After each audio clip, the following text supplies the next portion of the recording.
Jerry Dipoto made a trade for the Mariners with the San Francisco Giants. The San Francisco Giants receive Robbie Ray. The Mariners receive Mitch Haniger, coming back to Seattle, and right-hander Anthony DeSclafani, along with $3 million to make this a cash-neutral deal. Mitch Haniger's stats last season, he had negative .3 WAR in 211 at-bats, 44 hits, 6 home runs, and a 209 batting average. This looks to be the half in the 1.5 outfielders that Dipoto talked about. He has an interesting injury history, including rupturing both of his testicles the last time he was a Mariner.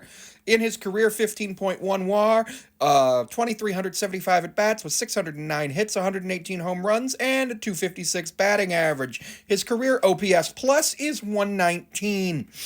He did play for the Mariners in the past in 2017, 18, 19, 21, and 22 before going to the Giants in 2023. And Robbie Ray, he is coming off a Tommy John surgery. It's expected that he'll be back right around the trade deadline. Last season, he pitched 3 innings, had an 8.1 ERA, and was 0-1 with negative .2 WAR, 17.6 WAR in his career, 74 and 71 with a 3.96 ERA through 1,228 innings pitched. He's played in Detroit, Arizona, and Toronto before coming to Seattle 2 years ago, and now moving on to the Giants.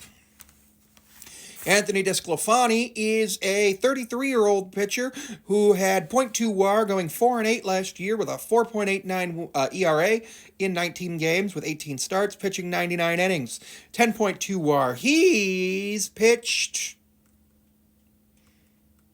for Miami, Cincinnati, and San Francisco. Interestingly enough, this is going to change some things for the Mariners. There is a report that the Mariners may be making a trade later today with the Tampa Bay Rays for another player.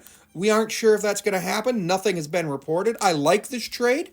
Robbie Ray wasn't going to contribute to the Mariners at all because he's on the injured list until July, possibly even August after coming off a Tommy John surgery.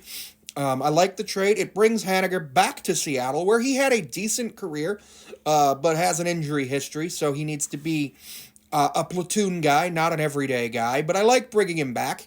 And then another pitcher coming back could be potentially used in another trade, but it does allow the Mariners a little bit more flexibility and the possibility to maybe move on from one of their pitchers that still has team control, such as Miller, Wu, or any of the other pitchers. I absolutely like this trade. I think it's going to be good. We'll see if the Mariners make another trade later today with the Rays. I wouldn't be surprised. It's 3:30 p.m. on the East Coast, so 12:30 p.m. on the West Coast.